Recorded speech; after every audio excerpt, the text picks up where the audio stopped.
Hehe, aku penasaran seperti apa wajah klan Xiao saat kelompok kultivator elit kita menyerang mereka besok.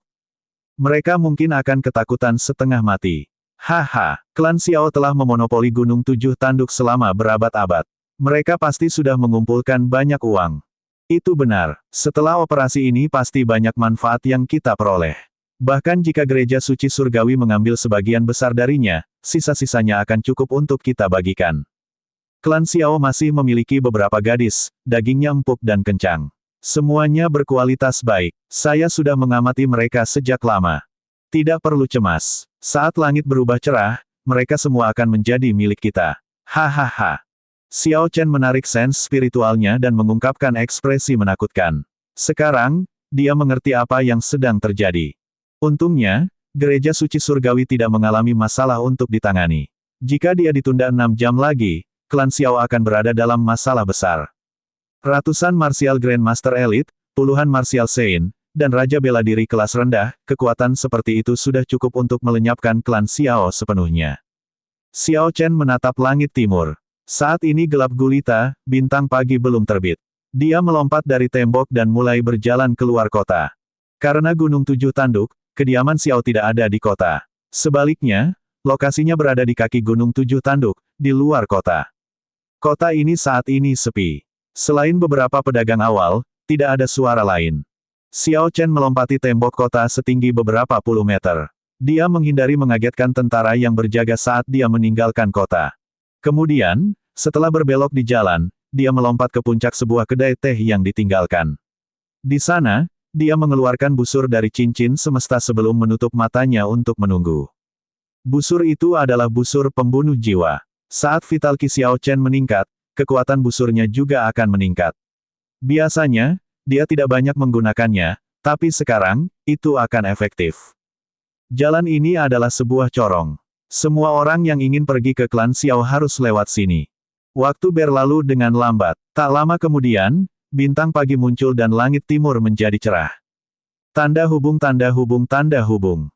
Di kota Mohe, di aula klan Zhang, Zhang Yan menyaksikan bintang pagi mulai terbit di timur. Lalu, dia berkata, minggir. Mari kita cuci klan Xiao dengan darah dan memonopoli kota Mohe. Cuci klan Xiao dengan darah dan monopoli kota Mohe. Cuci klan Xiao dengan darah dan monopoli kota Mohe. Ratusan pembudidaya elit di aula membuka mata mereka dan berteriak dengan penuh semangat. Ratusan petani berdiri dalam formasi. Di bawah pimpinan Zhang Yan, mereka semua melepaskan niat membunuh yang kuat saat mereka dengan cepat bergegas keluar kota. Saat ini, langit agak cerah. Beberapa pelancong di jalan terkejut dan ekspresi mereka berubah drastis ketika mereka melihat murid elit klan Zhang memancarkan niat membunuh. Kota Mohe akan berubah. Seorang lelaki tua menghela nafas. Setelah klan Zhang keluar dari gerbang kota, kecepatan mereka meningkat secara signifikan. Wajah mereka dipenuhi semangat. Ketika pasukan klan Zhang memikirkan sumber daya klan Xiao yang sangat besar, senjata di tangan mereka sedikit bergetar. Kekayaan dan kemuliaan akan cukup untuk bertahan seumur hidup. Seorang tetua tamu klan Zhang berkata dengan santai kepada Zhang Yan, Kepala klan, menurut Anda seberapa besar peluang keberhasilan operasi ini? Zhang Yan terkekeh dan berkata, apakah perlu bertanya? 2 tahun lalu, ketika utusan Lord secara pribadi bergerak, Xiao Xiong terluka parah. Semua ahli lainnya pergi setelah itu. Dengan kekuatan klan Xiao saat ini, mereka hanya akan mati. Apa yang dikatakan utusan Tuhan? Saya ingat dia mengingatkan kita untuk tidak benar-benar membasmi klan Xiao. Zhang Yan menjawab dengan tenang, kelompok orang ini hanya mengenal uang. Selama kita memberinya 80% rampasan, dia tidak akan mengatakan apapun. Untuk meningkatkan moral pasukannya, Zhang Yan menoleh ke belakang dan berteriak, saudara-saudara. Berusaha lebih keras dan berlari lebih cepat. Bunuh semua pria klan Xiao dan semua perak, emas, harta karun alam, dan segala jenis gadis cantik akan menjadi milikmu. Gadis-gadis cantik dan kekayaan merupakan motivator yang sangat baik pada saat genting ini. Semangat pasukan langsung melonjak. Ketika tetua tamu di samping melihat peluang, dia menyanjung Zhang Yan, dengan tingkat semangat seperti ini, saya memperkirakan kita akan mampu menangani klan Xiao dalam 2 jam. Zhang Yan mengangguk dan tersenyum. Itu mungkin. Weng, tepat setelah Zhang Yan berbicara, sebuah anak panah terbang. Sebelum senyum tetua tamu itu memudar, sebuah lubang berdarah muncul di dadanya. Panah itu tidak berhenti atau melambat. Ia terus menembus dada sekitar 10 orang sebelum menancapkan dirinya ke tanah, gerakannya bergetar hebat setelah mendarat. Weng, weng, weng, weng. Anak panah itu terbang dari kejauhan, merobek udara. Mereka ditembakkan terus-menerus dan sangat cepat hingga tidak terlihat. Orang-orang hanya mendengar tangisan menyedihkan dan 10 anggota pasukan klan Zhang lainnya tewas. Kecepatan anak panahnya terlalu cepat. Hanya dalam beberapa detik, lebih dari 30 orang tewas. Mereka semua tertusuk di dada, sekarat karena patah hati. Zhang Yan pucat saat dia berteriak dengan panik, serangan musuh. Turun. Kalian semua, turunlah. Para penggarap elit yang tersisa semuanya memucat karena ketakutan. Teman mereka masih hidup beberapa saat yang lalu. Dalam sekejap mata, mereka tiba-tiba mati. Situasi ini terlalu mengerikan. Siu, siu, siu. 3 kultivator dengan reaksi lebih lambat gagal turun tepat waktu. Mereka terlempar ke udara oleh kekuatan besar di belakang anak panah tersebut. Meskipun ketiga kultivator ini mengangkat perisai esens dan berusaha melindungi diri mereka sendiri, upaya mereka sia-sia. Apa yang sedang terjadi? Kengerian menyebar ke seluruh kerumunan. Semua petani tiarap di tanah, bahkan tidak berani mengangkat kepala. Situasi ini membuat pasukan menjadi kacau balau. Beberapa saat yang lalu, mereka masih berpikir untuk membasuh klan Xiao dengan darah dan membagi harta dan wanita. Budidaya Zhang Yan adalah yang tertinggi. Dia mengangkat kepalanya dan melihat ke kejauhan. Dia melihat seorang pemuda berjubah putih berdiri di atap sebuah kedai teh yang ditinggalkan 2 kilometer jauhnya. Pemuda itu memegang busur dan menarik talinya ketika dia menyaksikan kelompok itu tanpa ekspresi. Brengsek, beraninya kamu membunuh orang-orang klan Zhangku. Kamu pasti bosan dengan hidup. Mata Zhang Yan tampak seperti hendak memuntahkan api. Dia berkata kepada beberapa ahli martial Sein di sampingnya, pergi dan bawa orang itu di kedai teh 2 kilometer jauhnya. Para martial Sein yang dipanggil sangat tidak rela. Namun, ketika mereka melihat ekspresi Zhang Yan, mereka hanya bisa dengan hati-hati mencoba berdiri dan bergegas maju. Bang, bang, bang. Tepat ketika para martial Sein mengangkat kepala mereka, bahkan sebelum mereka sempat berteriak, sebuah anak panah menembus dahi mereka. Berlari, melihat pemandangan mengerikan di depan mereka, pasukan Zhang sangat ketakutan. Mereka segera berdiri dan melarikan diri dengan menyedihkan. Pada saat ini, mereka lupa tentang membasuh klan Xiao dengan darah, menikmati kekayaan dan kejayaan, atau memonopoli kota Mohe. Jika mereka mati, tidak peduli berapa banyak hal di atas yang mereka miliki, itu akan sia-sia. Zhang Yan panik. Bahkan setelah dia memanggil beberapa kali, tidak ada yang mendengarkannya, mereka hanya peduli untuk berlari demi hidup mereka. Namun, kelompok orang ini bahkan tidak memiliki raja bela diri, bagaimana mereka bisa lari dari Xiao Chen. Dia hanya bergerak beberapa ratus meter dalam sekejap dan menarik busurnya. Saat anggota klan Zhang mati satu persatu di bawah tembakan panah, Zhang Yan meraung dengan ganas dan berani menyerang Xiao Chen. Namun, anak panah yang terbang ke arah Zhang Yan benar-benar membuatnya takut. Panah itu terlalu cepat. Dia harus melakukan teknik cloning sebelum dia dapat memindahkan tubuhnya pada saat-saat terakhir. Anak panah itu melewati dada Zhang Yan, nyaris tidak memungkinkan dia untuk mempertahankan hidupnya. Setelah ini, dia tidak lagi diganggu oleh hal lain saat dia bergabung dengan grup dalam penerbangan. Meski begitu, tidak peduli seberapa cepat mereka berlari, mereka tidak bisa secepat Xiao Chen. Bahkan tanpa Blood Flame Shoes, dia sudah bisa mencapai Mah 2. Saat sekelompok orang ini meninggalkan kota, mereka hanya ditakdirkan untuk satu akhir, kematian. Segera, hanya satu orang yang tersisa dari ratusan petani, Zhang Yan. Jalan besar yang dipenuhi mayat di depan gerbang kota merupakan pemandangan yang mengejutkan. Darah mengalir terus-menerus keluar dari mulut Zhang Yan. Dia panik saat dia berlari menuju kota dengan sekuat tenaga. Xiao Chen memasang ekspresi tenang saat dia menarik busurnya kembali. Kemudian, dia mengunci dada Zhang Yan dengan sens spiritualnya. Akhirnya, dia melepaskan anak panahnya. Dia telah menggunakan kekuatan penuhnya pada panah ini. Zhang Yan yang terluka tidak punya kesempatan untuk menghindarinya. Sepertinya Zhang Yan merasakan ancaman itu. Saat dia melarikan diri dengan panik, dia tidak bisa menahan diri untuk tidak melihat ke belakang. Namun setelah menoleh ke belakang, dia tidak lagi mempunyai kesempatan untuk berbalik lagi. Anak panah yang terbang mengenai dadanya. Sebuah kekuatan besar meledak, melemparkan Zhang Yan ke udara. Akhirnya, anak panah itu menjepitnya ke tembok kota sebelum dia berhenti bergerak. Matahari terbit sepenuhnya, menyinari daratan dengan cahayanya yang besar. Sebelum dia meninggal, Zhang Yan sempat melihat matahari terbit terakhirnya. Namun, dia tidak tahu apa yang telah terjadi dan apa yang sedang terjadi. Kata-kata sebelumnya tentang, itu mungkin, masih terngiang-ngiang di telinganya. Tanda hubung tanda hubung tanda hubung tanda hubung tanda hubung tanda hubung. Matahari baru saja terbit, menyebarkan cahayanya ke seluruh daratan. Jendela kediaman klan Xiao terbuka. Para murid klan Xiao keluar dari kamar mereka dan menuju tempat latihan. Di atas panggung, kepala klan-klan Xiao, Xiao Xiong, sudah lama tiba. Dia mengenakan jubah ketat saat dia memperhatikan murid-murid klan Xiao dengan tegas. Latihan pagi sudah dimulai. Bangkitkan semangatmu. Tidak seorang pun boleh bermalas-malasan. Setelah perintah tegas Xiao Xiong, para murid yang hadir mulai berlatih teknik tinju klan Xiao.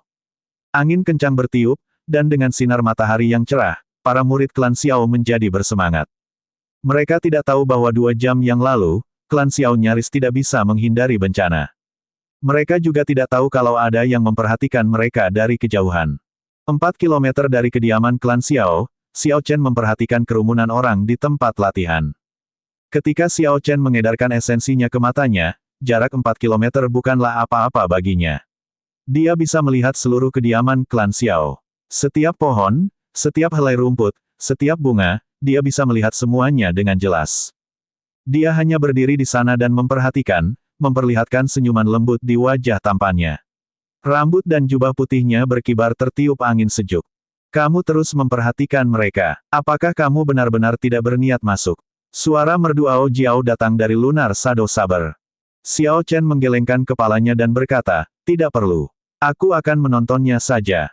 Ao Jiao terus bertanya, kamu telah melakukan banyak hal untuk klan Xiao. Ayahmu pasti tidak akan menyalahkanmu.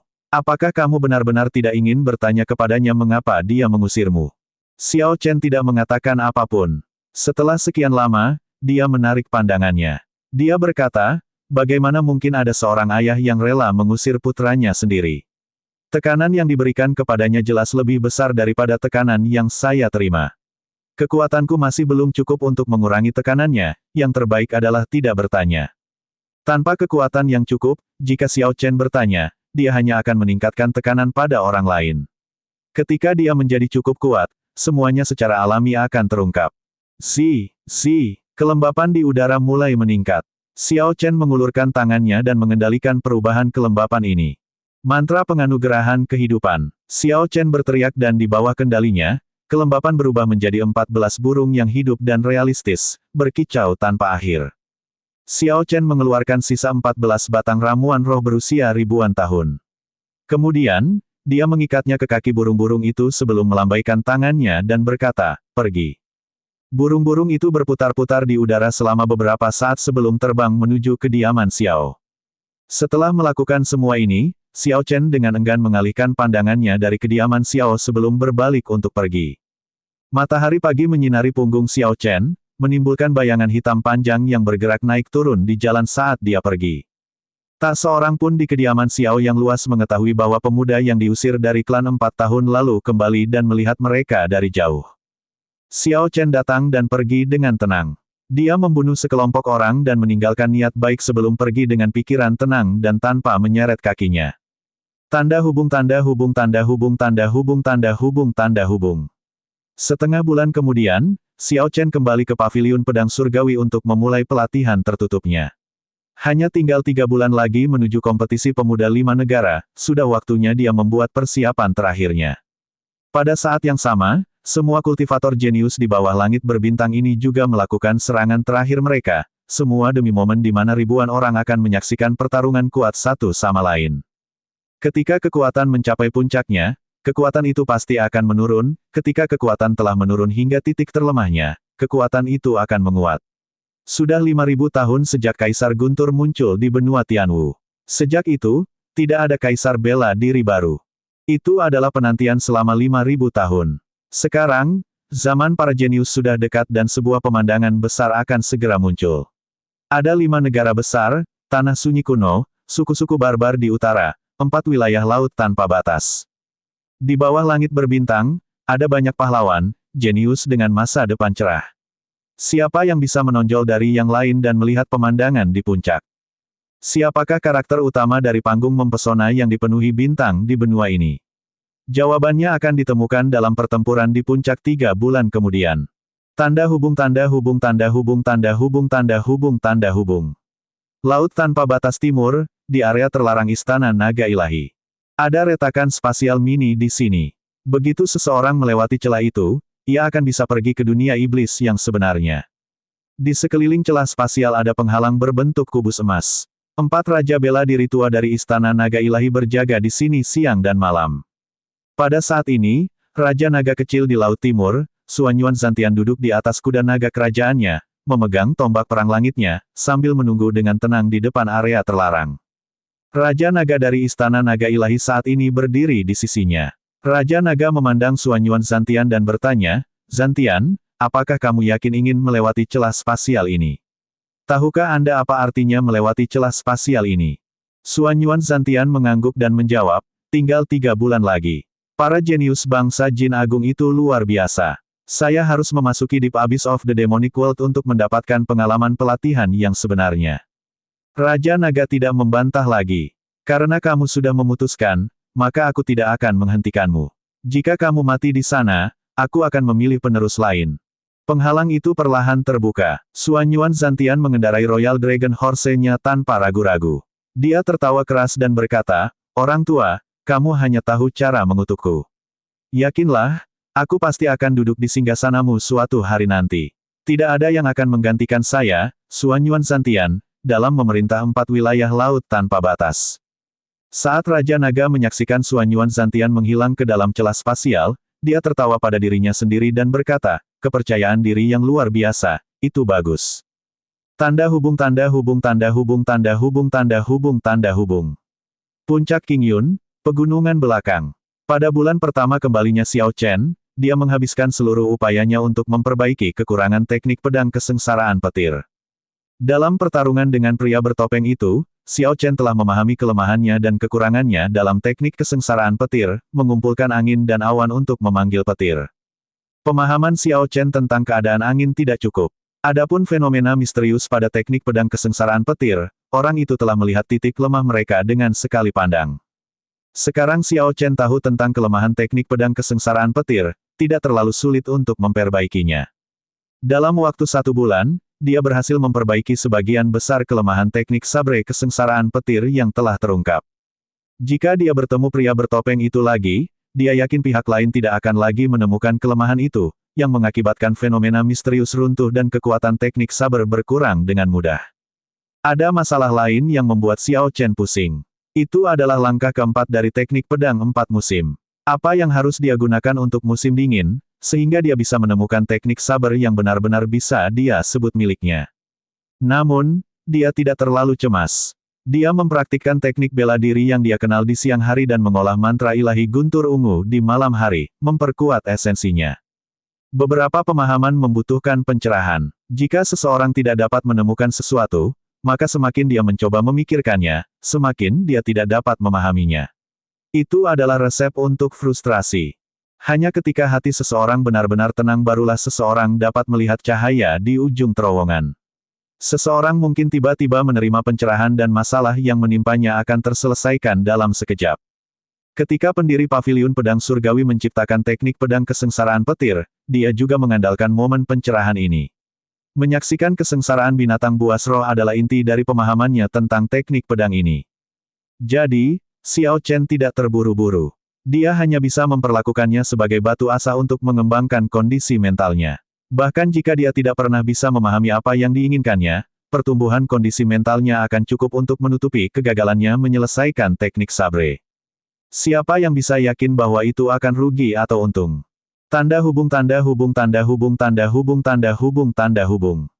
Matahari terbit dan terbenam. Awan berkumpul dan tersebar. 3 bulan tersisa untuk dimulainya kompetisi pemuda 5 negara. Hari-hari perlahan berlalu. Pada hari ini, Xiao Chen sedang duduk di kamarnya dengan mata terpejam saat dia berkultivasi. Cahaya bulan menyinari jendela, dengan tenang menyinari tempat tidur di depannya. Bisa. Dua batu roh kelas tinggi di tangannya tiba-tiba hancur. Xiao Chen membuka matanya dan melihat batu roh yang terkuras, menggelengkan kepalanya tanpa daya. Kini setelah dia maju ke tahap setengah langkah Martial Monarch, laju penyerapan energi spiritualnya meningkat. Dua batu roh kelas tinggi tidak cukup untuk satu malam berkultivasi. Terlebih lagi, pusaran air kristal di dantiannya seperti jurang maut. Dia jauh dari merasakan hambatan. Agar Xiao Chen dapat mencapai Martial Monarch, dia harus meningkatkan esensnya ke kemacetan dan membuka lautan kesadaran. Dia bergumam, saya sudah membuka lautan kesadaran sejak lama. Namun, kultivasi saya sulit untuk diatasi. Bahkan dengan 1 tahun lagi, saya tidak akan mencapai puncak setengah langkah Martial Monarch. Xiao Chen melirik cahaya bulan pucat di lantai. Cahaya bulan yang pucat bagaikan lapisan es yang menggenang. Tanpa alasan sama sekali, hal itu menimbulkan rasa duka. Cahaya bulan bersinar seperti embun beku. Air yang mengalir bisa melukai. Kecantikan dengan cepat berkurang. Di mana aku mencari rumahku? Catatan TL, ini adalah puisi Tiongkok tentang penyesalan meninggalkan rumah, puisi tentang kesedihan. Tiba-tiba, Xiao Chen teringat puisi ini. Dia tersenyum tipis dan berkata, namun, emosi sedih seperti itu tidak cocok untukku. Mengambil dua batu roh kelas unggul lagi, dia bersiap untuk terus berkultivasi. Lalu, dia tiba-tiba berhenti, sebuah ide tiba-tiba muncul di benaknya. Saya telah memikirkan tentang apa yang bisa mewakili musim dingin selain salju. Bukankah embun beku putih di hadapanku inilah yang kucari? Itu benar sekali. Xiao Chen mulai tertawa keras. Dia berkata dengan penuh semangat, orang dahulu tidak menipu saya. Momen inspirasi, kemajuan pesat dalam pemahaman. Pencerahan yang tiba-tiba, sungguh pencerahan yang tiba-tiba. Sambil terus tertawa keras, dia mengambil lunar shadow saber miliknya dan berjalan keluar pintu. Langkah keempat dari teknik pedang 4 musim dapat menggunakan embun beku sebagai dasarnya, menggunakan keadaan kesedihan. Xiao Chen memejamkan mata saat berada di hutan, memikirkan percikan inspirasi yang muncul di kepalanya. Setelah beberapa saat, dia membuka matanya, menggenggam lunar shadow saber dengan tangan kanannya, dan dengan cepat menariknya. Perlahan-lahan mengedarkan teknik pedang 4 musim, Xiao Chen melangkah maju. Suhu sekitar turun dengan cepat saat lampu pedang bergerak. Lapisan es tipis muncul di hutan, segala sesuatu dalam jarak 1 kilometer tertutupi oleh waktu. Cahaya bulan bersinar seperti embun beku, air yang mengalir bisa melukai. Xiao Chen berteriak sambil mengayunkan pedangnya. Keadaan kesedihan pada pedang itu meledak bersamaan dengan embun beku yang menutupi segalanya dalam jarak 1 kilometer. Sua. Saat ini, semua pohon di hutan hancur. Suara berderak terdengar tanpa henti. Xiao Chen menyarungkan pedangnya, dan semua pohon dalam jarak 1 kilometer tumbang. Hutan yang luas menghilang, hanya menyisakan embun beku di tanah. Tindakan ini tidak memaksakan atau berlebihan. Itu hanya mengubah teknik saber menjadi beku, perlahan-lahan menanamkan kesedihan. Itu membunuh secara diam-diam. Pada saat seseorang menyadarinya, tidak ada lagi kesempatan untuk membalikkan keadaan. Sama seperti semua pohon dalam jarak 1 kilometer. Dengan satu teknik sabre, seluruh kehidupan padam, hanya menyisakan embun beku putih. Xiao Chen berkata pada dirinya sendiri, ini adalah langkah keempat teknik pedang 4 musim. Sebut saja itu Frost yang berduka. Potongan guntur musim semi, terbakar hingga kehancuran, orang yang ditakdirkan di perairan musim gugur, dan embun beku yang berduka. Xiao Chen telah selesai memahami musim semi, musim panas, musim gugur, dan musim dingin, menyelesaikan teknik pedang 4 musim miliknya sendiri. Sekarang, teknik pedang 4 musim ini telah menjadi puncak unik dari teknik pedang peringkat bumi tingkat tinggi yang menjadi miliknya sendiri, yang sangat dekat dengan teknik pedang peringkat surga. Ini sepenuhnya diciptakan oleh Xiao Chen, tidak ada yang seperti itu. Adapun siklus musim terakhir, tidak diperlukan pemahaman apapun. Ini karena hanya ada satu arti dari siklus musim, transformasi abadi hingga akhir zaman. Segala sesuatu di dunia, baik gunung yang tinggi atau lautan yang luas, suatu hari akan mengering atau hancur. Langit akan runtuh, bumi akan menua, dan lautan luas akan mengering. Tumbuhan dan hewan akan mati dan tumbuh kembali dalam siklus yang tidak pernah berakhir.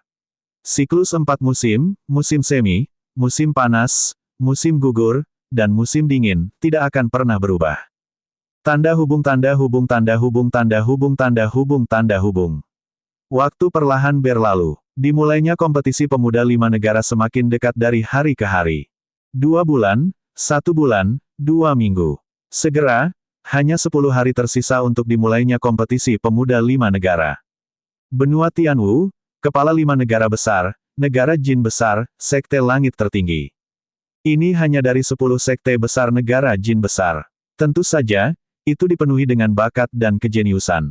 Namun, puncak kejeniusan sekte ini tidak lain adalah Yue Chenxi. Sejak Yue Chenxi memperoleh bunga fajar, budidayanya meningkat sangat cepat.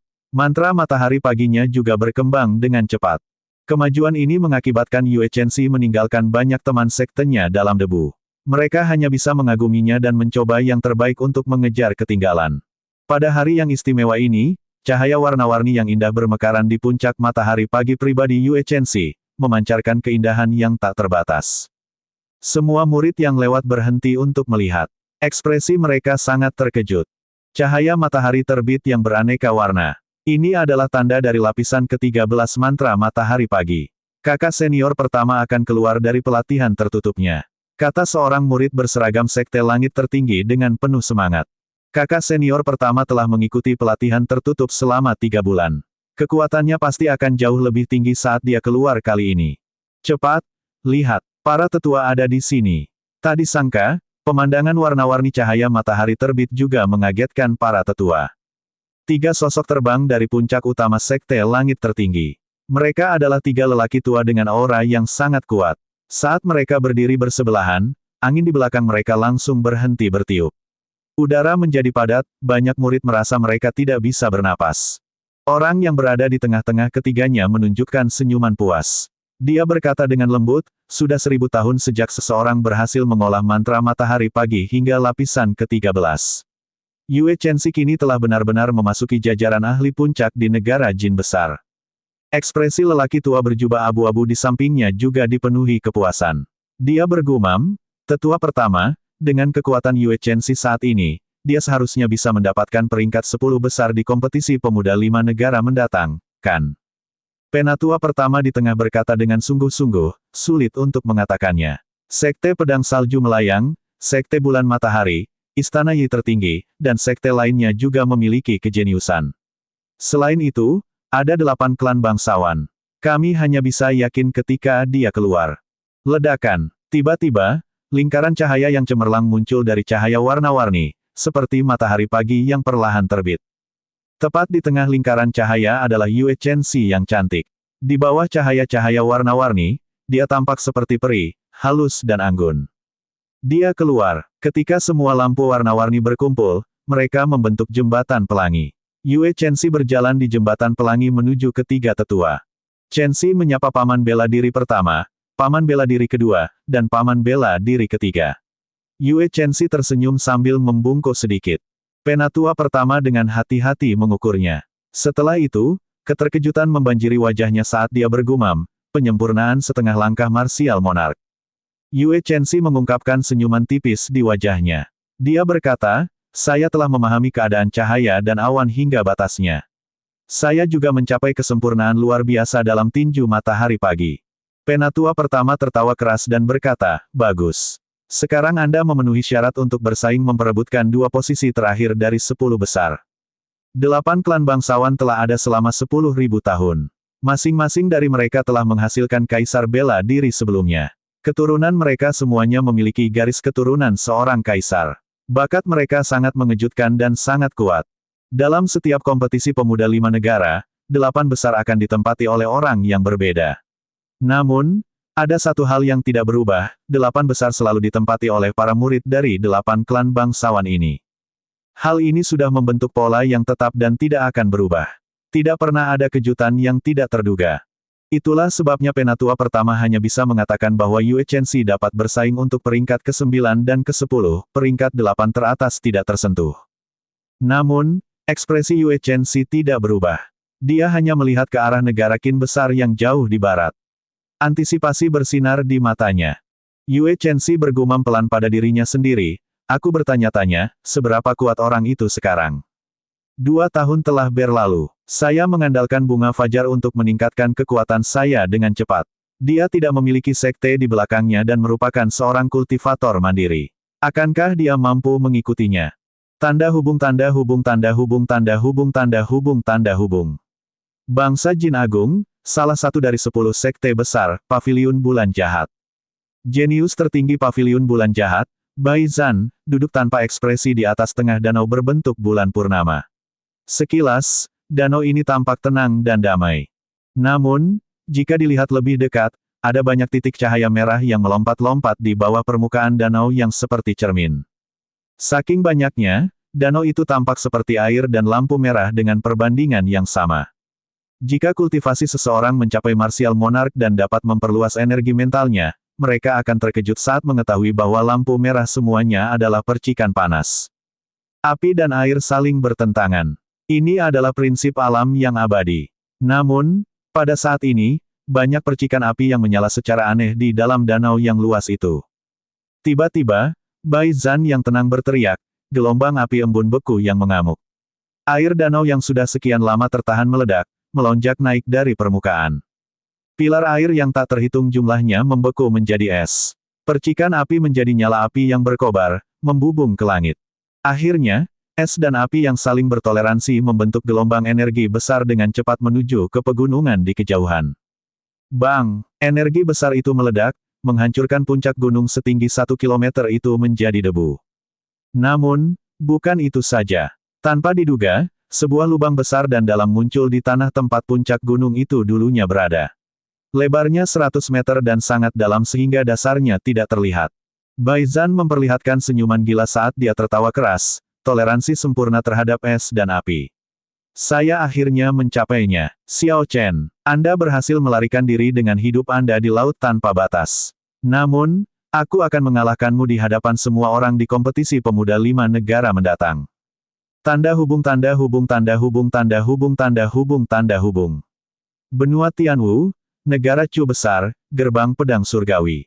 Ding Fengchou berdiri tegak di puncak gunung, memegangi tangannya di belakang punggung. 18 pedang terbang di udara di depannya, bergerak dalam berbagai formasi. Pedang panjang dan ramping di udara bergetar tanpa akhir. Kemanapun mereka lewat, retakan hitam pekat muncul dengan cepat sebelum menghilang. Pedang ini untuk sementara dapat merobek ruang terbuka, menunjukkan betapa perkasanya mereka. Sulit untuk dibayangkan. Jin Wuji dengan cepat bergegas dari belakang. Ketika dia melihat pemandangan ini, dia berseru kaget, "Kakak senior, pagar perlawananmu sekarang dapat mengendalikan 18 pedang." Siu, Ding Fengchou dengan santai mengumpulkan 18 pedang dan mengembalikannya ke cincin spasialnya. Dia tersenyum lembut dan berkata, "Itu benar. Namun, saya tidak bisa mempertahankannya lama-lama." Jin Wuji berkata dengan gembira, "Bagus sekali. Itu siapa namanya? Xiao Chen jelas bukan tandinganmu lagi." Dengan aliran serangan terus-menerus dari 18 pedang, tidak ada seorang pun di bawah martial monarch yang mampu bertahan dari itu. Tampak sangat tenang, Ding Fengchou terus tersenyum lembut sambil berkata, "Sulit untuk mengatakannya. Mari kita tidak membicarakan hal ini untuk saat ini. Mengapa kamu mencariku?" Jin Wuji memulihkan akalnya dan berkata, "Master Sekte menyuruhku datang mencarimu. Dia menginstruksikan saya untuk memberitahu Anda bahwa ada 7 hari lagi untuk kompetisi pemuda 5 negara dan memanggil Anda untuk memilih harta karun rahasia. Kalau begitu, ayo pergi." Tanda hubung tanda hubung tanda hubung tanda hubung tanda hubung tanda hubung. Insiden serupa terjadi di setiap sudut benua Tianwu seiring dengan semakin dekatnya kompetisi pemuda 5 negara. Semua jenius dalam budidaya tertutup mulai bermunculan. Mereka muncul dengan keyakinan tak terbatas dan menantikan hari kompetisi pemuda 5 negara. Di pegunungan belakang puncak Qingyun, Xiao Chen duduk di depan air terjun, dengan santai menyaksikan air yang jatuh tanpa henti. 3 hari yang lalu, dia telah menyelesaikan pelatihan teknik pedang 4 musim. Dia telah menyelesaikan siklus musim dan menamakannya pertumbuhan tanpa akhir. Xiao Chen telah mempraktikkan teknik pedang kesengsaraan petir dengan sempurna dan selesai memahami teknik pedang 4 musim. Dia tidak akan bisa meningkatkan kultivasinya dalam waktu singkat ini. Dia juga memiliki teknik lain, seperti formula mengubah karakter dan formula karakter kekuatan dari Battle Sage Origins, atau teknik sabre eksklusif dari Azure Dragon Martial Spirit, tebasan penakluk naga, dan teknik gerakan eksklusif, seni melonjak awan naga Azure. Ini adalah teknik bela diri puncak di benua Tianwu. Namun karena berbagai alasan, ia tidak dapat mengolahnya. Xiao Chen berpikir sejenak dan memutuskan bahwa tidak perlu lagi terus berlatih. Jadi, dia datang ke air terjun setiap hari dan mengobrol dengan Ao Jiao. Yang bisa dia lakukan hanyalah diam-diam menunggu hari itu tiba, menenangkan pikirannya. Formula perubahan karakter Battle Sage Origins mengharuskan kultivasi Xiao Chen untuk mencapai tingkat yang lebih mendalam sebelum dia dapat terus mempraktikannya. Kalau tidak, dia hanya akan menggaruk permukaannya dan gerakannya akan mudah dipatahkan oleh lawannya. Adapun formula karakter kekuatan, meskipun tersembunyi di Lunar Shadow Sabre, dia tidak memiliki cara untuk mengaksesnya. Dia bingung tentang hal ini dan tidak tahu harus mulai dari mana.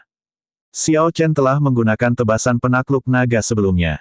Dia telah melakukannya sementara budidayanya tidak mencukupi. Dia masih ingat dengan jelas rasa sakit yang dia alami saat itu.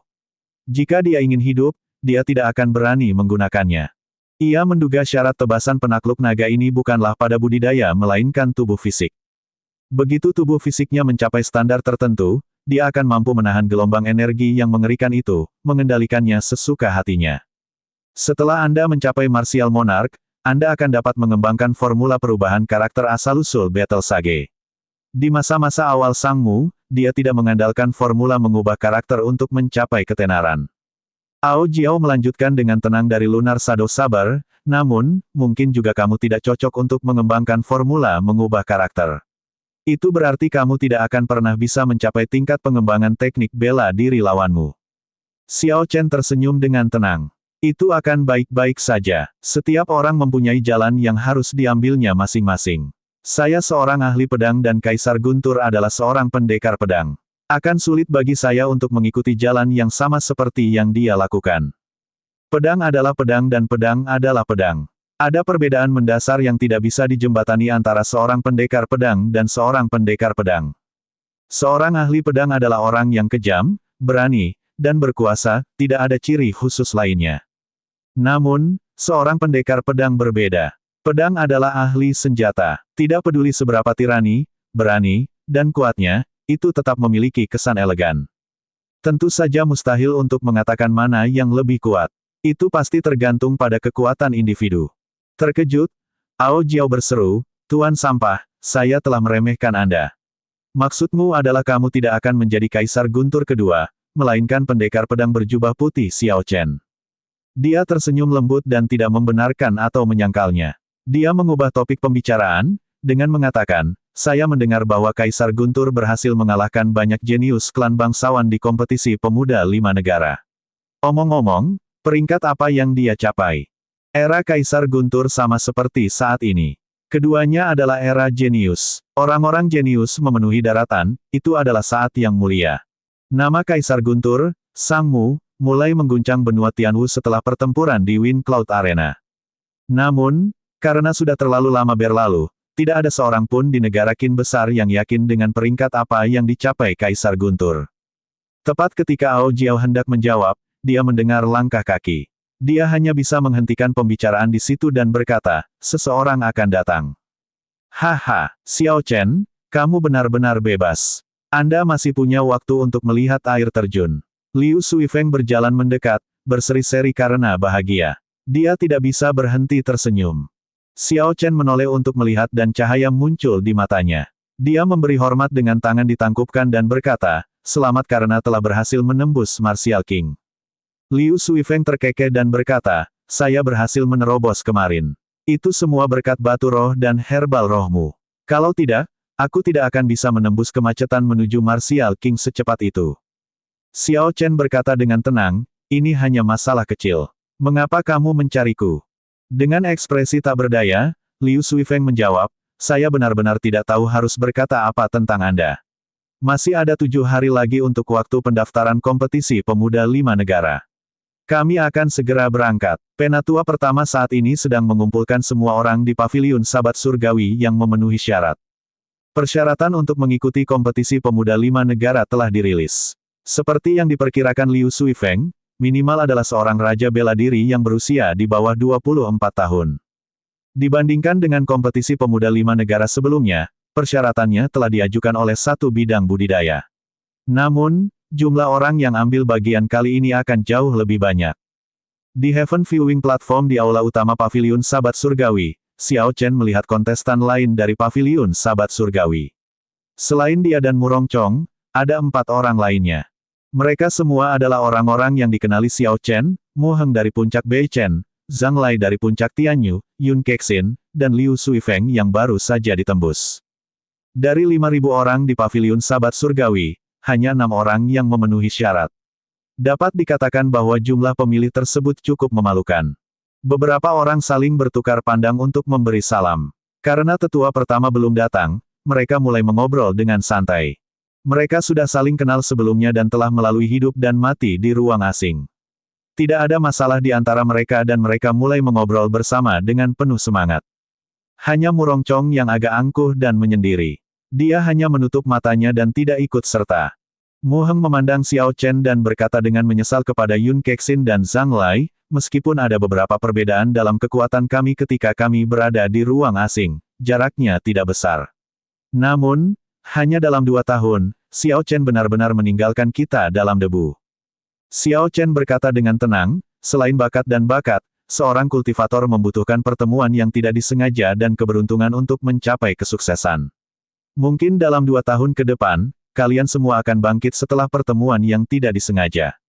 Sambil menggelengkan kepalanya, Yun Kexin berargumen, saya merasa apa yang Anda katakan hanyalah hal sekunder.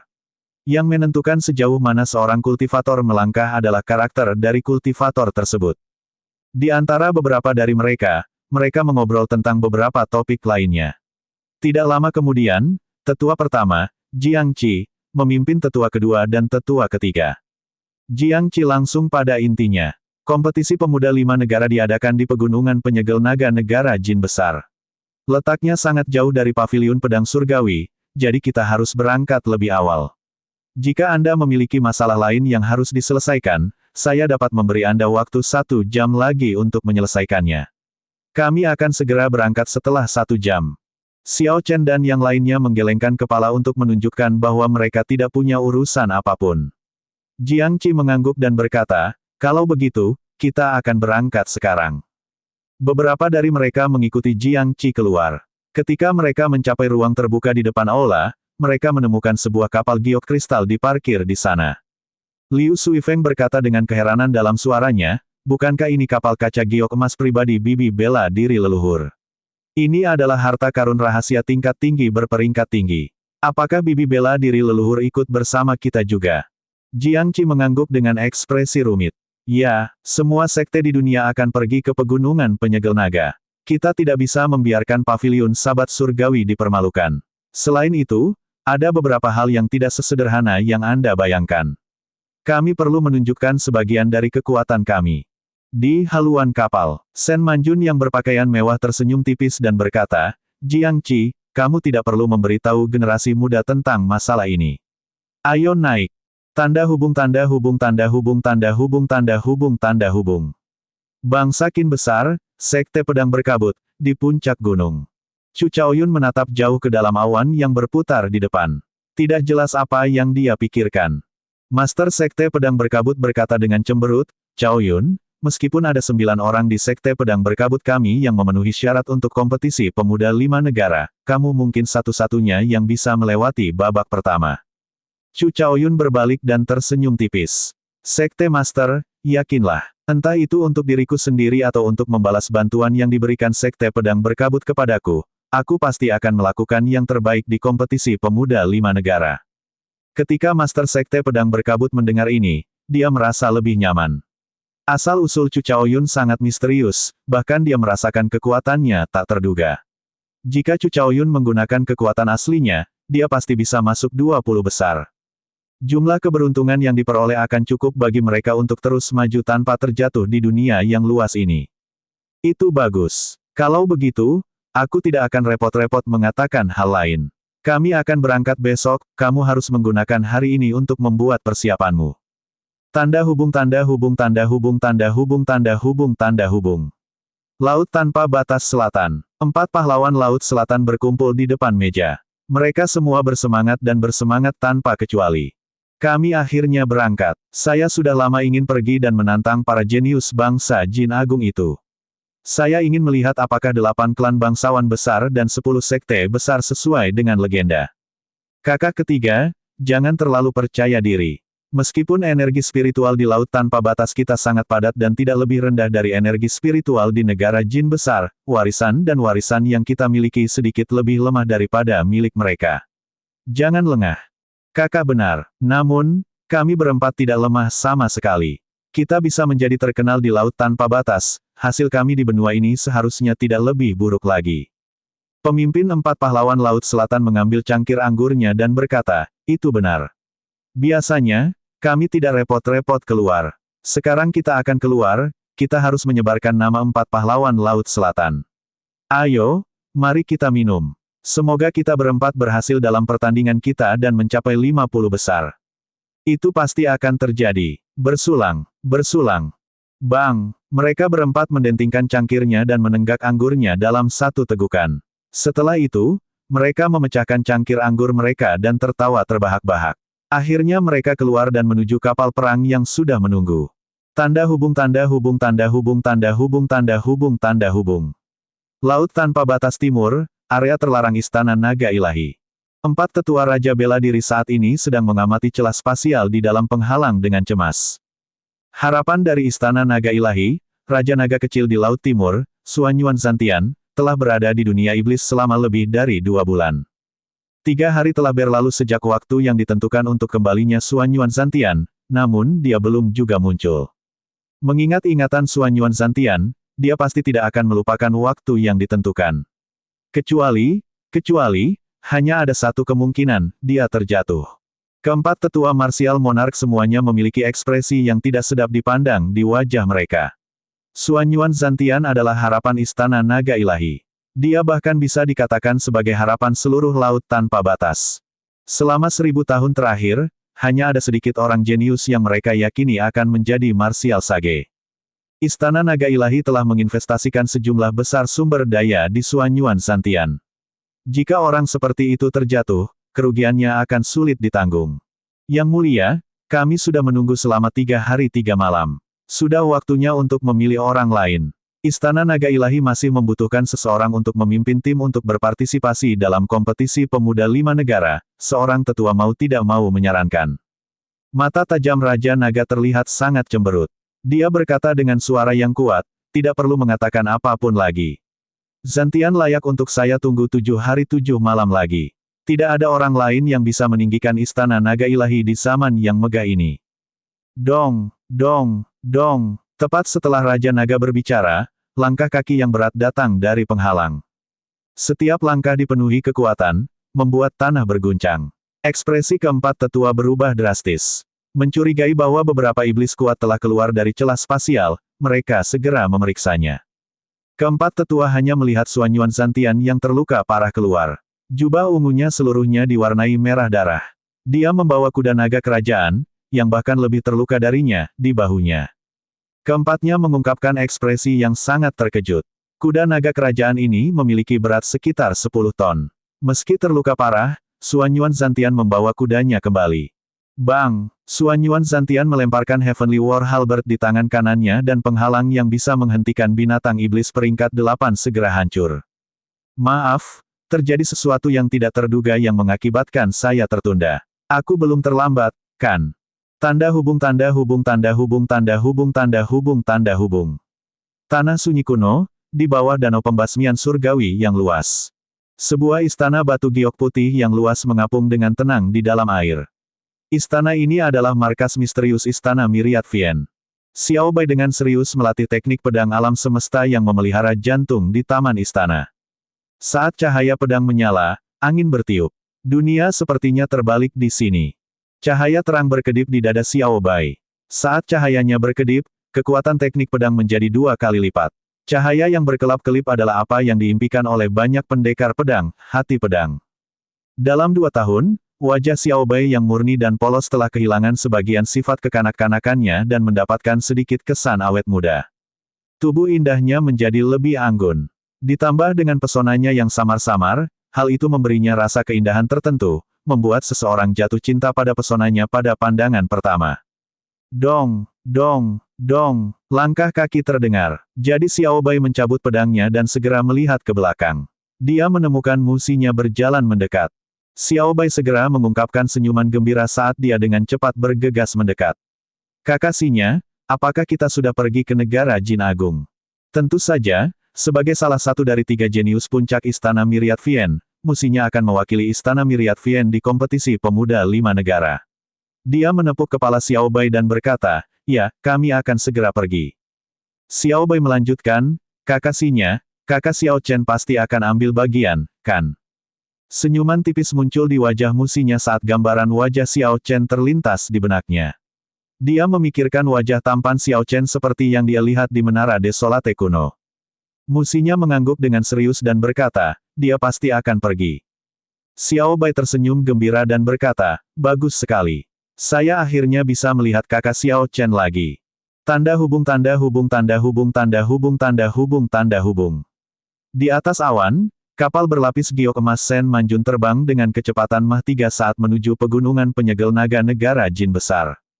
Rombongan bisa melihat beberapa kapal perang di langit. Mereka semua menuju ke arah yang sama dengan kapal berlapis giok emas. Selain kapal perang, ada juga banyak pembudidaya yang bepergian sendirian, menunggangi binatang buas roh yang terbang. Dengan pandangan sekilas, seseorang dapat menemukan beberapa pembudidaya di setiap interval. Tentu saja, orang-orang ini pergi ke pegunungan penyegel naga. Namun, hanya sebagian kecil yang hadir untuk mengikuti kompetisi pemuda 5 negara. Kebanyakan dari mereka akan menonton. Ini adalah kompetisi pemuda 5 negara yang menandai dimulainya zaman para jenius. Ini adalah sesuatu yang tidak akan terjadi bahkan dalam 1000 tahun. Hal ini membuat semua pembudidaya di benua itu penasaran, semua orang ingin menonton. Siapa yang akan menjadi tokoh utama di zaman jenius ini?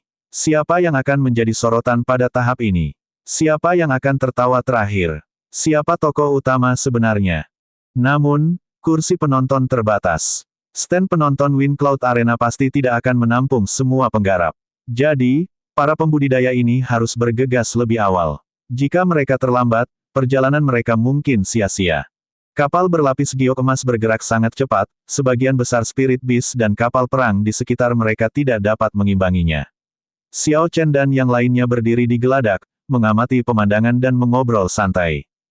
Tiba-tiba, Xiao Chen memikirkan sesuatu. Dia bertanya, kenapa saya tidak melihat Leng Liusu?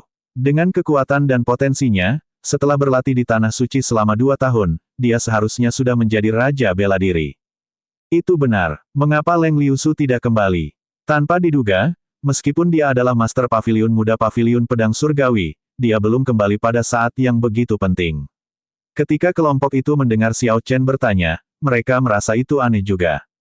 Tiba-tiba, Murong Chong yang sebelumnya diam berkata, dia sudah menjadi murid inti Istana Gairah Phoenix dan telah pergi ke alam atas sejak lama. Orang-orang dari 3 tanah suci tidak bisa datang dan bersaing untuk mendapatkan keberuntungan. Ketika kelompok itu mendengar ini, mereka tercengang. Pada saat yang sama, mereka merasa aneh jika Murong Chong menyadari hal ini. Setelah 6 hari terbang dengan kecepatan Mach 3, kapal berlapis giok emas akhirnya tiba di dekat pegunungan penyegel naga negara Jin besar. Mereka hanya perlu penerbangan setengah hari lagi untuk sampai ke sana. Jiang Qi dan 2 tetua lainnya keluar ke geladak dan memperkenalkan situasi negara Jin besar kepada kelompok tersebut. Kemudian mereka memberikan penjelasan sederhana tentang peraturan kompetisi pemuda 5 negara. Kompetisi pemuda 5 negara dibagi menjadi kualifikasi dan arena pertarungan. Tidak peduli berapa banyak orang yang mendaftar, hanya 400 orang yang akan lolos kualifikasi. Artinya, hanya 400 orang di seluruh benua Tianwu yang dapat masuk ke Wind Cloud Arena. Liu Suifeng terkejut saat mendengar ini. Ini sangat ketat. Dengan banyaknya orang yang didiskualifikasi pada putaran pertama, bukankah hal ini akan mengakibatkan beberapa kontestan kuat terabaikan? Jiang Qi tersenyum dan berkata, itu mungkin. Namun, hal tersebut sangat jarang terjadi. Cara seleksinya sangat sederhana dan adil. Anda akan lebih memahaminya saat Anda berada di sana. Ketika kapal mendekati pegunungan penyegel naga, jumlah kapal perang yang mereka lihat bertambah. Akhirnya, sampai pada titik di mana sebuah kapal perang terlihat setiap 100 meter. Setidaknya ada 10.000 kapal perang dan Spirit Beast terbang yang tak terhitung jumlahnya memenuhi udara. Ini adalah pemandangan yang luar biasa untuk disaksikan. Karena terlalu banyak kapal perang, Sen Manjun tidak punya pilihan selain memperlambat kapal berlapis giok emas dan melanjutkan dengan kecepatan yang dikurangi. 4 jam kemudian, Jiangqi menunjuk ke pegunungan di depan dan berkata, itu adalah pegunungan penyegel naga.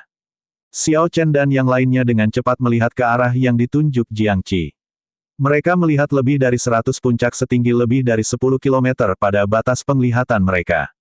Posisi puncak gunung sangat aneh. Anehnya, mereka membentuk sebuah cincin besar. Kemudian, di tengah lingkaran pegunungan ada awan yang tak terbatas. Awan ini juga berbeda dengan awan putih biasanya. Mereka jelas terlihat lebih padat dan warnanya lebih dalam. Dari kejauhan, lingkaran puncak gunung dan awan di tengahnya tampak seperti penjara, seperti sedang menjebak sesuatu. Ada beberapa menara tinggi di puncak gunung. Kadang-kadang, kapal perang dan spirit beast terbang akan berhenti di situ. Xiao Chen merasa ini aneh. Ada ratusan puncak gunung di sini. Yang manakah gunung penyegel naga? Jiangqi tersenyum lembut dan menjawab, yang di tengah. Namun, karena terlalu tinggi, sudah ada sesuatu yang menebangnya sejak lama. Kami tidak bisa melihatnya sekarang, tapi setelah kami melewati lingkaran pegunungan, kami akan bisa melihatnya. Setelah terbang selama 10 menit, kapal berlapis giok emas berhenti di puncak gunung di lingkaran pegunungan. Banyak kapal perang dan spirit beast terbang besar berhenti di puncak gunung ini. Sejumlah besar orang sedang menuju menara di sini. Jiangqi memimpin 6 orang itu ke salah satu menara. Konter pendaftaran kompetisi pemuda 5 negara terletak di aula. Prosedur pendaftarannya cukup sederhana. Setelah memeriksa usia tulang keenamnya dan mencatat sekte serta nama mereka, staf di konter memberikan liontin giok berbentuk naga hitam kepada semua orang. Ayo, kita naik ke puncak. Saat kelompok itu menaiki tangga spiral, mereka dipenuhi dengan antisipasi. Tak lama kemudian, mereka sampai di lantai paling atas. Lantai paling atas tidak memiliki atap. Ketika kelompok itu berdiri, mereka dapat melihat sekelilingnya tanpa halangan. Pemandangan sekitar ribuan kilometer terlihat jelas. Banyak petani sudah berkumpul di lantai paling atas. Xiao Chen menerobos kerumunan dan menuju ke tepi yang menghadap ke tengah lingkaran puncak. Yang mengejutkan Xiao Chen adalah bahwa pusat lingkaran puncak, secara tak terduga, adalah sebuah kota besar. Kota ini tidak lebih kecil dari ibu kota provinsi-provinsi Xie. Jika dilihat dari lantai atas, bangunan di kota itu seperti semut. Hanya beberapa pilar batu melingkar yang tidak biasa, yang tingginya beberapa kilometer, yang lebih terlihat. Pilar-pilar batu ini memenuhi seluruh kota. Ada yang tinggi dan ada yang pendek. Bersama-sama mereka membentuk gambaran yang aneh. Setiap pilar batu memiliki ukiran naga besar yang melingkarinya. Jika dilihat lebih dekat, mereka akan menemukan bahwa ini adalah kota yang dibangun di tengah gunung. Gunung besar itu tampak seperti telah ditebang di tengah jalan. Kemudian, sebuah kota besar dibangun di atas tunggul pohon tersebut. Jiangqi menjelaskan kepada keenamnya, itu adalah kota penyegel naga. Di bawahnya adalah tunggul gunung penyegel naga yang telah dipotong. Apakah kamu melihat pilar naga itu? Saat kualifikasi dimulai, semua kontestan di lantai 3 dan di atas setiap menara di ring puncak akan terbang menuju kota penyegel naga pada saat yang bersamaan. Selama Anda bisa berdiri di atas pilar naga, Anda akan memenuhi syarat untuk berpartisipasi dalam arena pertarungan. Ada 10 pilar naga di tengahnya yang jelas lebih tinggi dari yang lain. Jika Anda mampu mempertahankannya, Anda akan menjadi kontestan unggulan. Itu juga merupakan tempat dengan persaingan paling ketat. Adapun pilar naga tertinggi, siapapun yang berdiri di atasnya akan menjadi unggulan pertama. Mereka akan menikmati beberapa keuntungan sehubungan dengan pengaturan kompetisi. Setelah Liu Suifeng mendengarnya, dia berkata, ternyata tahap pertama sangat sederhana. Ini mudah. Salah satu lelaki tua dari negara lain tidak bisa menahan senyum dingin. Idiot, di setiap kompetisi pemuda 5 negara, sepertiga kontestan akan terjatuh dan mati di sini. Hanya akan ada lebih banyak lagi tahun ini. Bagaimana bisa sesederhana yang Anda pikirkan? Jiangqi melanjutkan dengan nada serius, memang. Untuk benar-benar mendapatkan kualifikasi untuk memasuki arena pertarungan, seseorang harus berdiri di atas pilar setidaknya selama 1 menit. Begitu Anda menaikinya, Anda tidak bisa pergi. Jika seseorang menjatuhkanmu sebelum kamu berdiri di atasnya selama 1 menit, kamu harus memulainya lagi. Orang yang berbicara sebelumnya menambahkan, Anda akan menderita banyak serangan dari segala arah dalam 1 menit itu. Kalaupun pesertanya tidak 10.000, akan ada 7 atau 8.000. Bayangkan saja betapa intensnya pertarungan untuk hanya mendapatkan 400 tempat. Ketika Liu Suifeng dan yang lainnya mendengar ini, mereka merasa gugup.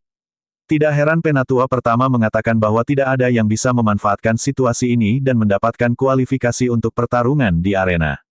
1 menit hanyalah sekitar 60 napas waktu. Biasanya, hal itu akan berlalu dengan cepat. Namun, ketika seseorang berada di pilar naga dan bertahan selama 1 menit, akan sulit menahan serangan yang datang dari segala arah. Ini karena ini bukan pertarungan 1 lawan 1. Serangan yang harus ditanggung seseorang adalah gerakan membunuh atau kartu truf dari banyak orang dari segala arah. Jika seseorang tidak berhati-hati, mereka mungkin akan terjatuh. Mereka yang memenuhi syarat untuk mengikuti kompetisi pemuda 5 negara semuanya adalah pemuda berprestasi.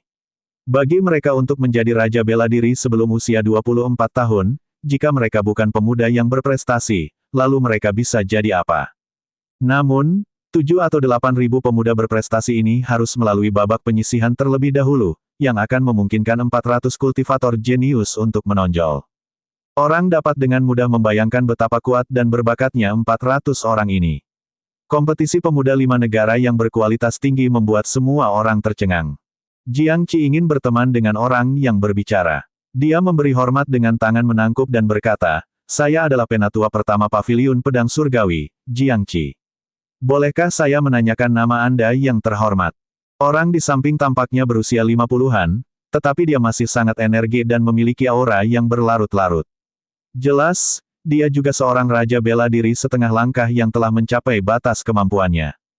Ketika orang itu mendengar kata-kata Jiang Qi, dia membalas hormatnya dengan menangkupkan tangan dan berkata, "Saya bukan orang terhormat. Nama keluarga saya yang sederhana adalah Du dan nama saya Hui. Saya adalah orang yang bertanggung jawab atas sekte dalam gerbang pedang penghancur negara jin besar." Mendobrak gerbang pedang, Jiang Qi berpikir sejenak tetapi tidak dapat mengingat sekte kuat manapun di negara jin besar yang disebut gerbang melanggar pedang. Du Hui tersenyum lembut dan berkata, "Saudara Jiang, tidak perlu terlalu memikirkan hal ini. Gerbang penghancur pedang hanyalah sekte kelas 3 di negara jin besar. Berapa banyak orang dari sekte Anda yang berpartisipasi kali ini?" Ketika Jiang Qi memikirkannya, sepertinya itu benar. Meskipun negara jin besar memiliki 10 sekte besar, mereka juga memiliki beberapa sekte kecil. Dia menunjuk ke arah Xiao Chen dan yang lainnya sambil menjawab, "Tidak banyak, hanya 6. Seorang murid muda di samping Du Hui tertawa mengejek dan berkata, "Saya telah mendengar tentang Paviliun Sabat Surgawi. Sepertinya itu adalah salah satu dari 3 sekte besar negara Qin besar. Di luar dugaan, mereka hanya beranggotakan 6 orang. Bahkan sebagai sekte kelas 3, gerbang penghancur sabar kami memiliki 10 orang aneh." Nada suara murid itu jelas-jelas senang, itu berisi kebanggaan yang dimiliki para murid bangsa jin besar. Ketika seseorang mendengarnya, mereka akan merasa tidak senang. Bangsa jin besar memiliki banyak vena roh dan dipenuhi dengan energi spiritual. Itu juga sangat besar. Selama 10.000 tahun terakhir, mereka mampu sepenuhnya menekan 4 negara besar lainnya. Jiang Qi memasang ekspresi agak malu di wajahnya. Tanpa diduga, murid muda ini memiliki perilaku yang buruk. Xiao Chen sedikit mengernyit. Ketajaman tertentu terpancar di matanya saat dia berkata dengan dingin, "Tidak peduli berapa banyak potongan kayu busuk yang ada, mereka tidak akan pernah bisa membangun rumah." Catatan TL, tidak peduli berapa banyak potongan kayu busuk yang ada, mereka tidak akan pernah bisa membangun rumah. Jika artinya tidak jelas, ini berarti tidak peduli berapa banyak orang lemah yang berkumpul, mereka tidak akan mampu untuk mengalahkan yang kuat. Bahkan sekte kelas 3 dari bangsa jin besar pun begitu sombong. Seorang murid yang tidak penting berani berbicara kepada generasi yang lebih tua seolah-olah mereka setara. Ini membuka mata arogansi negara jin agung. Murid muda itu dengan marah bertanya, "Apa maksudmu? Apakah Anda menyebut kami sampah? Anda hanyalah murid sekte dari 4 negara terlemah. Kata-katamu sangat berani. Sebaiknya kau pastikan aku, Song King, tidak bertemu denganmu selama pertarungan di arena. Kakak senior, jangan ganggu dia. Apa menurutmu dia bisa berhasil masuk ke arena pertarungan?" Ketika murid dari berbagai sekte, atau kultivator independen, melihat pemandangan ini, mereka semua menonton dengan penuh minat. Du Hui sedikit mengernyit dan tidak ingin membiarkan masalah menjadi lebih buruk. Dia berkata dengan nada meminta maaf kepada Jiang Qi, "Saudara Jiang, saya minta maaf atas kecerobohan murid saya." Meski Du Hui mengatakan itu, dia tidak membuat muridnya meminta maaf. Dia hanya memimpin murid-murid gerbang pedang penghancur ke area lain di menara. Sebelum mereka pergi, Song King memandang dengan mengejek ke arah Xiao Chen dan yang lainnya, jelas meremehkan mereka. Liu Suifeng berkata dengan marah, siapa sebenarnya orang-orang ini? Mereka hanyalah sekte kelas 3 dari bangsa jin besar namun mereka berani berbicara seperti itu. Jiang Qi berkata tanpa daya, sudahlah, beginilah keadaan masyarakat bangsa jin agung. Seandainya Jiang Qi mengetahui bahwa lelaki tua itu berasal dari bangsa jin agung, dia tidak akan berusaha berteman dengannya. Saat menghadapi orang-orang dari 4 negara lainnya, masyarakat bangsa jin agung memiliki mentalitas yang lebih baik dari orang lain. Hanya ketika semua orang telah berkumpul barulah tahap pertama dimulai. Masih banyak sekte yang belum datang. Rombongan hanya bisa menunggu. Adapun insiden dengan Breaking Sabre Gate, itu hanya masalah kecil, semua orang segera melupakannya. Waktu perlahan berlalu. Tiba-tiba, seseorang di antara kerumunan di lantai atas berseru, kapal perang sekte langit tertinggi akan datang. Penggarap di beberapa menara di puncak gunung segera menoleh untuk melihat. Sebuah kapal perang emas terbang dari kejauhan. Sebuah spanduk eksklusif untuk sekte langit tertinggi berkibar di haluan kapal. Sangat mudah untuk melihatnya hanya dengan sekali pandang. Xiao Chen menghela nafas pada dirinya sendiri. Daya tarik sekte besar di negara jin besar memang berada pada level yang berbeda. Saat mereka muncul, mereka menarik perhatian semua orang. Saya mendengar bahwa Yue Chenxi dari sekte langit tertinggi telah mengembangkan mantra matahari pagi hingga lapisan ke-13. Saat itu, cahaya warna-warni muncul. Master sekte mereka telah mengumumkan bahwa target mereka kali ini adalah peringkat 10 besar. Tidak mudah untuk mencapai 10 besar. Tak satu pun dari sekte besar yang mudah ditangani. Saat orang banyak berdiskusi, kapal perang lain terbang. Seseorang mengenalinya dan berseru, pavilion bulan jahat juga ada di sini. Bai Zhan berhasil masuk 20 besar sebelumnya. Aku ingin tahu, peringkat apa yang akan dia peroleh kali ini. Kapal perang sekte pedang salju melayang dan istana Agung Yi juga ada di sini. Mereka sangat kuat, pewaris kedua sekte ini berhasil menduduki peringkat 10 besar sebelumnya. Saya ingin tahu apakah mereka dapat mempertahankan peringkat mereka kali ini. Sekte Matahari Bulan juga ada di sini. 10 sekte besar bangsa jin besar semuanya ada di sini. Ketika kapal perang dari 10 sekte besar mendekat, mereka dengan santai berhenti di puncak gunung. Kapal perang sekte pedang salju melayang tiba-tiba berhenti di puncak tempat kelompok Xiao Chen berada. Namun, orang-orang dari sekte pedang salju melayang pergi ke menara yang berbeda. Ketika Xiao Chen melihatnya, dia menemukan bahwa sekte pedang salju melayang telah mengusir orang lain dari menara itu. Brengsek, orang-orang dari sekte pedang salju melayang benar-benar kejam. Saat mereka tiba, mereka mengusir kami semua. Para pembudidaya yang terlantar tidak punya pilihan selain datang ke menara Xiao Chen dan yang lainnya. Mereka mengutuk dan mengumpat saat mereka datang. Seseorang tertawa dingin. Yang berani kamu lakukan hanyalah mengutuk dan mengumpat di sini. Peserta dari sekte pedang salju melayang berjumlah ratusan. Mengapa Anda tidak mengatakan apa yang baru saja Anda katakan di depan mereka? Xiao Chen mengabaikan pertengkaran orang-orang ini. Sebaliknya, dia menatap sosok putih di menara di depan. Orang itu adalah seorang pemuda. Orang itu berpakaian putih dan tatapannya dingin saat dia menatap pilar naga tertinggi di kota penyegelan naga. Orang itu hanya berdiri diam, tidak bergerak sama sekali. Namun, dia tampak seperti pedang dingin yang berdiri sendirian di sana. Niat pedang melonjak ke langit dan sensasi dingin menyebar.